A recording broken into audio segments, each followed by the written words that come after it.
Hello. Today we will be discussing the chapter 1 of the book called War Dispatches Indo-Pak Conflict 1965 by Lieutenant General Harbakhsh. The name of the chapter is Evolution of Plans. This is the prescribed book for part D. So in this video I'll give the short summary of this chapter. Similarly, I'll keep giving the short summary of all the chapters so that you can revise the subject in a very short frame of time. So coming on to this thing, what is this chapter? This chapter shows how India's Western Command moved from peace to crisis and finally to a theater-wide plan in 1965. It is not just about individual battles. It explains why certain routes were chosen, how risks were balanced between Punjab and Jammu and Kashmir, and how politics shaped the military decisions. It is the bridge between small border clashes and the big offensives that defined the war on the Western Front. Next is how the setting of this whole conflict from the border frictions to the theater level problem. 1965 began with the border tension and a fragile peace. In April, May, fighting broke out in the Run of Kutch, that is in Gujarat. It ended quickly but showed Pakistan's pattern: probe, push, and then pause under the diplomatic cover. In August came the Op Gibraltar, in which Pakistan sent infiltrators into Jammu and Kashmir, hoping to spark rebellion and bring world attention to Kashmir. Fortunately for us, the locals sided with the Indian Army, informed about this infiltration, and as a result, India fought back. The counter-infiltration operations stabilized and in the valley, and the army captured Hajipir Pass, a key route in the Pir Panjal ranges. On September 1st, Pakistan launched Operation Grand Slam in Champ Aknoor sector. Its aim was to cut the road from Jammu to Srinagar. This would choke India's lifeline to Valley and possibly open the way to Jammu itself. For India, this was now bigger than infiltration. The war became a theater level problem. Defend communication in J&K, avoid defeat in detail, and regain initiative before Pakistan consolidated. So the problems which the Western Command faced, the tasks were tough and the problems were interconnected. The problems were protect the Jammu Aknoor Srinagar lifeline while preventing deeper Pakistani exploitation from Cham. Shield critical Punjab objectives like the Amritsar, important river lines, communications, and Pathankot node against mobile thrusts. Then avoid a static attritional fight in terrain and on obstacles prepared by Pakistan, especially the BRBL oblique Ichogel Canal east of Lahore, a formidable water obstacle anchoring the Pakistan's defensive concept on Lahore front, and to preserve the freedom to escalate operationally by opening the fronts of India's choosing, while controlling political risks given international pressure and risk of air and strategic escalation.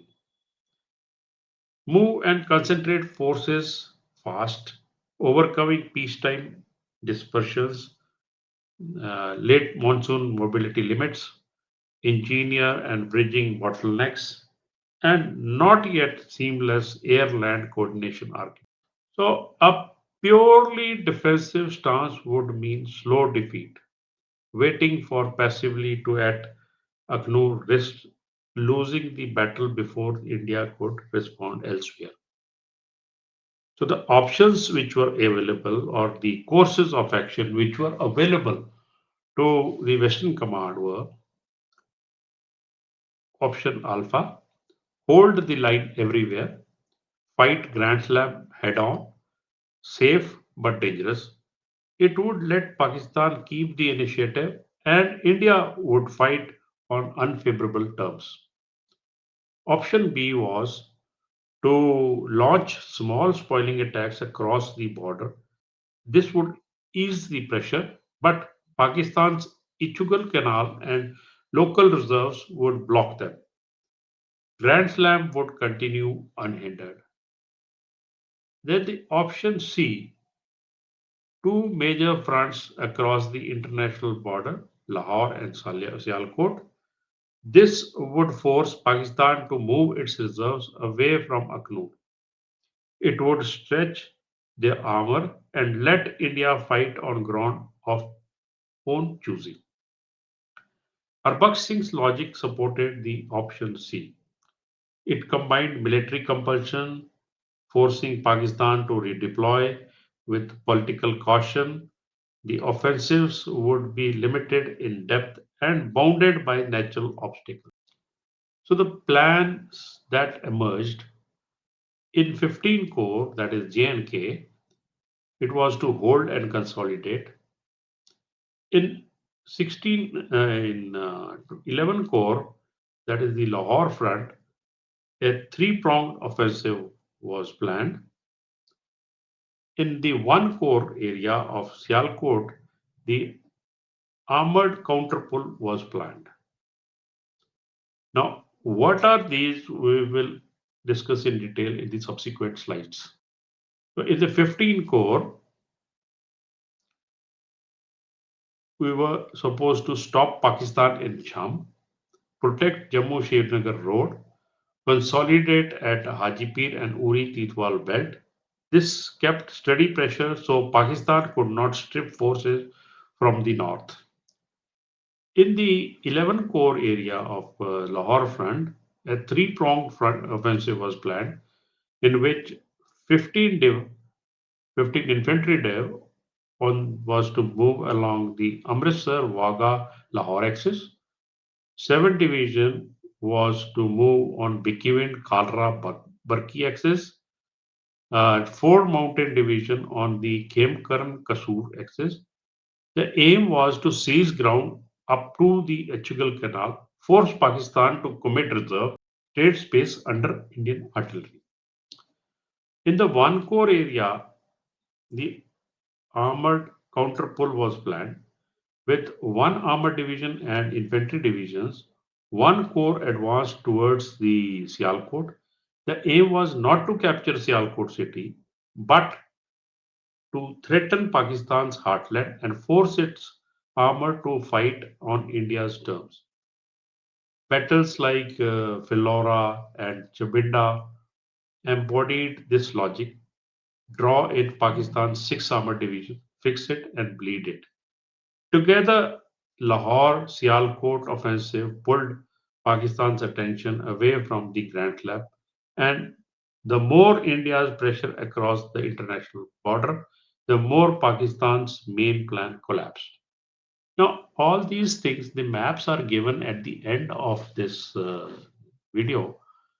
So I suggest you go through all the maps and memorize those maps so that you are able to understand the operations of particular core in the subsequent chapters. So next is how the plan worked with the terrain and logistics. Harbakhsh Singh's plan was shaped by terrain and engineering limits. The Ichugal Canal was Pakistan's main shield for Lahore. Indian planners knew this well. They designed attacks on many points along the canal. So Pakistani reserve would be stretched thin. But India's bridging units, road space, and movement tables were limited. So the plan aimed for shallow but simultaneous thrusts, not deep one axis drives. At Khemkarn, soggy fields, sugarcane, and canal were turned into weapons. This terrain was used to trap and destroy Pakistani tanks in the coming Battle of Asal Uttar. Air-land coordination was still rough. Close air support and communication between the services were not perfect. The- There is a chapter which gives the detail about this in the later part of this book. Testing the plan in contact in the first week. On the Lahore front, 11 Corps on 6 September, Indian troops surged to Ichugal Canal. Pakistan was shocked. Its planners thought India would stay tied down in J&K. At Dograhi, Indian forces broke through once, pulled back, and then fought again to recapture it. This showed the plan's logic: pressure Lahore, keep Pakistan guessing, and pin its forces. Khalra Barki axis, Indian units fought hard at canal crossing. This forced Pakistan to shift reserves and face constant threats along the Ichugal belt. Khemkarn Asaluttar area from 8th to 10th September, Pakistan sent its armor into the Khemkarn sector. Indian commanders had prepared the ground. They had flooded fields, ditches, and anti tank fires destroyed Pakistan's advance. This was one of the biggest armor defeat for Pakistan. On the Sialkot front, one corps from September 8th attacked towards the Sialkot. Battles of Philora and Chovinda turned into huge tank clashes. Even though fight settled into stalemate, Pakistan's main armored force was fixed and battered. This stopped them from using those tanks in J&K, which was the plan's central purpose. Now, why the plan was broad front and shallow? Harbakhsh Singh believed initiative meant more than just attacking. It meant forcing enemy to respond everywhere at once, but within safe limits. He also knew time was short. The UN would soon call for a ceasefire. So instead of chasing Lahore or Sialkot city, the plan aimed to create multiple problems for Pakistan before the clock ran out. Their design was about attrition through maneuvers. Indian infantry and artillery were strong in positional fights. In Khemkaran, defensive ambushes worked. In Sialkot, Indian centurions fought pattern tanks head on when conditions favored them. Engineer truths also mattered. A single deep thrust risks being trapped by blown bridges and artillery. Multiple shallow pushes gave India more flexibility. The political angle. Uh, there was a talk even at the higher levels about pulling back behind Bias if things went badly. But Harbakhsh Singh rejected this. He believed Western Command could absorb shocks and still hit the bag. This confidence shaped the entire theatre plan. Overall, as per the book, the plan went as per the dictates of the political establishment at that time. Now, the friction points. First was the air-land coordination, which was alluded to earlier also, and it will be discussed later also. The air-land coordination was weak. Close air support often came late or missed timings. The book later devotes a whole chapter to this. Moving so many crores at once also strained roads, railheads, and the supply chain. Harbakhsh Singh balanced speed with sustainment, pressure over the deep breakthroughs. Finally, command was stretched. The three corps fought on three axes. He gave them clear missions but trusted corps commanders to use initiative. So how the early battles proved the plan right. At Dogra and Barki, Indian attacks forced Pakistan to defend Lahore constantly. At Asaluttar, Pakistan's strong armored thrust was destroyed. At Philora and Chewenda, Pakistani reserves were fixed and their freedom of action in J&K was denied. So the plan it only needed to keep Pakistan's forces tied down and bleeding. So the key takeaways for the reader are the plan bet on broad front pressure on at Lahore and Sialkot to kill Grand Slam's momentum. Obstacle could be allies, like the Ichugal Canal didn't need to be crossed, but reached and threatened if it forced the Pakistan to defend. Shallow objectives gave deep strategic effects. Lahore and Sialkot were threatened, so Aknur was saved. J&K and Punjab were part of one problem. 15 Corps held firm in the north, while 11 and 1 Corps forced Pakistan to fight in its own heartland. Now, placing the chapter in the book, this chapter avoids detailed battle drama. Instead, it sets the stage.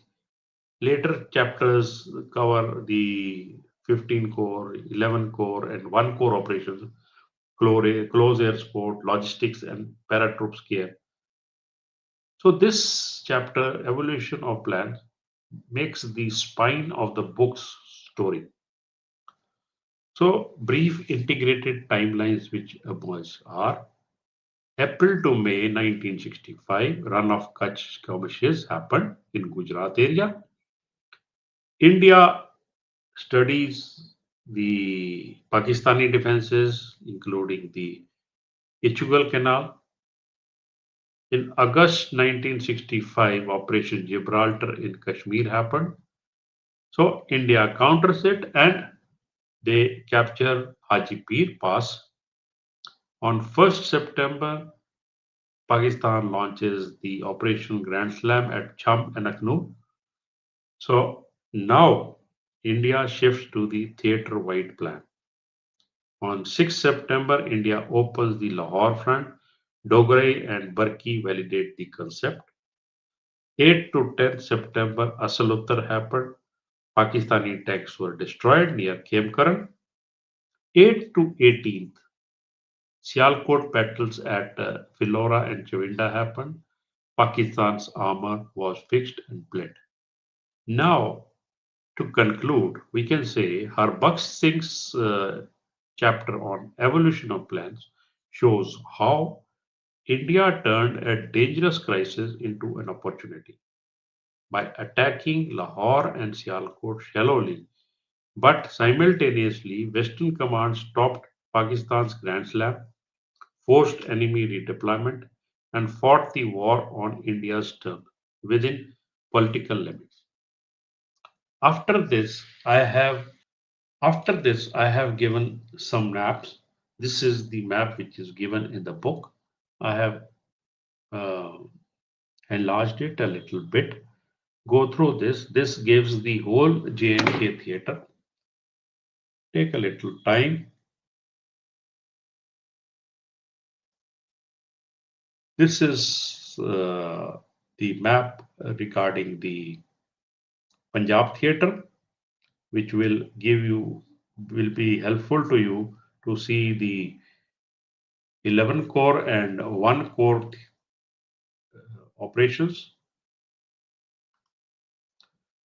Operation Gibraltar, various forces which were sent by Pakistan, Tariq Force, Qasim Force, Khalid Force, Salauddin Force, Ghazni Force, Babar Force.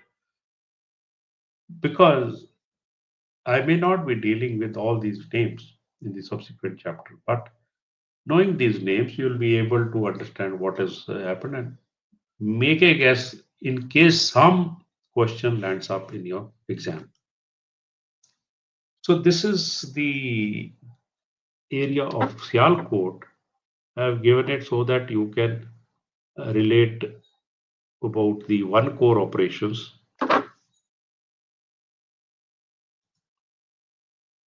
So this is the map regarding the counteroffensive, in which you see on the top left, on 1st September, offensive Grand Slab going towards Akhnoor, then one core operation going towards Pasrur and Sialkot, and the 11 core operation going across the IB from Amritsar, 15 core, 15 dev.